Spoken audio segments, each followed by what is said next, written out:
মাশাআল্লাহ আমরা যুবকদের যথেষ্ট ধারণা পেয়েছি। এখন এর থেকে বাঁচার উপায় কি দয়া করে যদি জি বলতেন জি জি বা বাঁচতাম।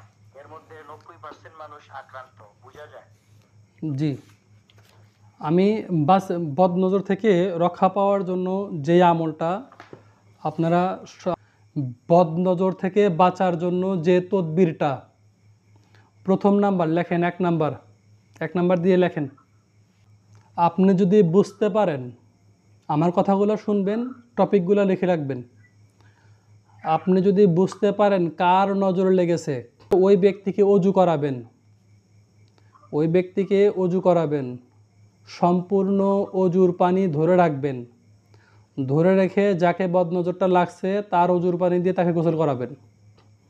যার নজর লাগছে, যে ব্যক্তি নজর দিছেন, যিনি নজর দিছেন তাকে অজু করাবেন, অজু করিয়ে তার পানিটা ধরে রাখবেন।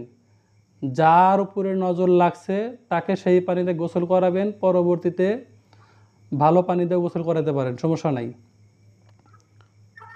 বুঝতে পারছেন হজরত?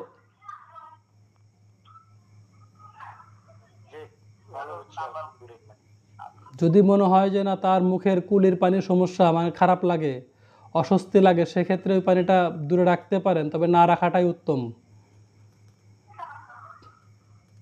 এটাতে কারো ঝামেলা আছে? সহজ, কিন্তু এটা এই অজুর পানিতে গোসল করানোর সাথে সাথে তার নজর কেটে যাবে, বদ নজর কেটে যাবে।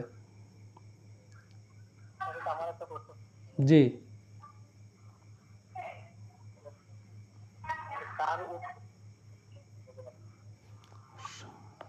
আমি বুঝতে পারি না আপনার কথা ভাই।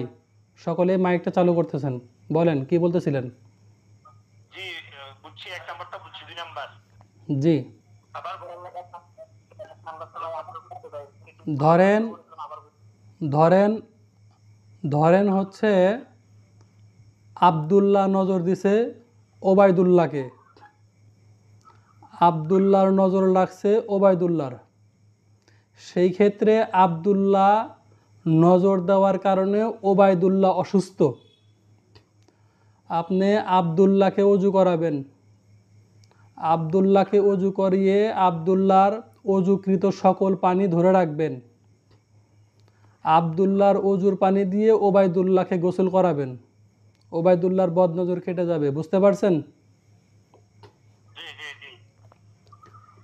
দ্বিতীয় নাম্বার হলো